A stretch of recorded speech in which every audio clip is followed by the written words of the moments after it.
ამათში ხო არა აქვთ, ანუ აი არ შემილია რომ ეს საშინელება არ მოგიყვეთ და პუნქტებად არ ჩაგიშალოთ რა. ანუ პირველად ცხოვრებაში გადავწყვიტე რომ დამეთვალა ქართველ ადამიანს, ანუ რამდენ ქართველ ადამიანს აქვს პირობითად არა 900 ლარზე ნაკლები შემოსავალი თვეში.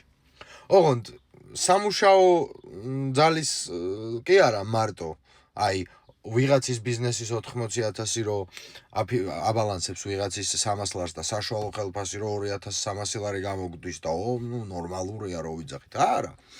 აი დავითვალე 900 ლარზე ნაკლები რამდენ ადამიანს აქვს შემოსავალი. სამუშაო ძალის 50-დან 55%-მდე ადამიანს აქვს 900 ლარზე ნაკლები შემოსავალი. ამას ემატება ბავშვები და პენსიონერები, ბუნებრივია ეხა ბავშვებს ვერ ექნებათ შემოსავალი, მაგრამ რჩენა ხო უნდათ და ისევ ამ 900 ლარიან ხალხი ხო არ რჩენს ამ ბავშვებსაც. პენსიონერებს კიდე პენსია აქვთ. ამას დამატებული ინვალიდები კი არა და ბოდიში შიშემოპირები, რომლებიც ვერ მუშაობენ, დამატებული ომის ვეტერანები, გმირები და ასე შემდეგ, დამატებული სოციალურად დაუცველი ხალხი და რავი, უმუშევრები რა.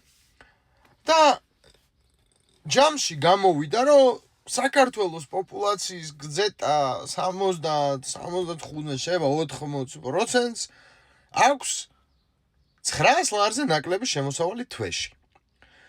ჯერ ხო თვეში 900 ლარად არსებობა წარმოიდგინეთ. ანუ რა ჯანდაბაზე უნდა გეყოს. მერე მეორე შეკითხვა. აი ამ ყველაფრის ფონზე რატო არ გამოვდივართ და რატო არ ყვირივართ? ანუ ყველაფერზე გაიმართ აქცია. მესმის რომ ესე შეიძლება არავის არ ჩაუშლია, მაგრამ ანუ ბიჭო, სპარის და ნამშრომლებს. ანუ სპარის დღიური გეგმა მინიმუმი ერთი ფილიალის არის 10,000 ლარი სადღაც. ნუ მე რა ფილიალებიც ვიცი და ვიკითხე. მინიმუმი. ანუ მე ვიცნობ მეგობრები მუშაობენ და ანუ მინიმუმი გეგმა არის 10,000 ლარი. ეს არის თვეში 300,000 ლარი. ერთი ფილიალიდან. მესმის აქ თვითღირებულება, გადასახადები რაღაც, მაგრამ 100,000 ლარი ხო სუფთად რჩება. და პერსონალის ხელფასზე არ გაქვთ 30,000 მაინც გაწერილი? ანუ პერსონალი ორი დამლაგებელი ყავს ხოლმე, ორი კაცი არის სმენაში, არის 3 სმენა რა, ანუ რაღაცა აი 10 კაცი არის დაახლოებით თითო ფილიალზე დასაქმებული და ანუ მაგათ ხელფასზე 30,000 ლარი მაინც არ არის გაწერილი, რომ კამანდა რომ ღამე მუშაობს და იქიდან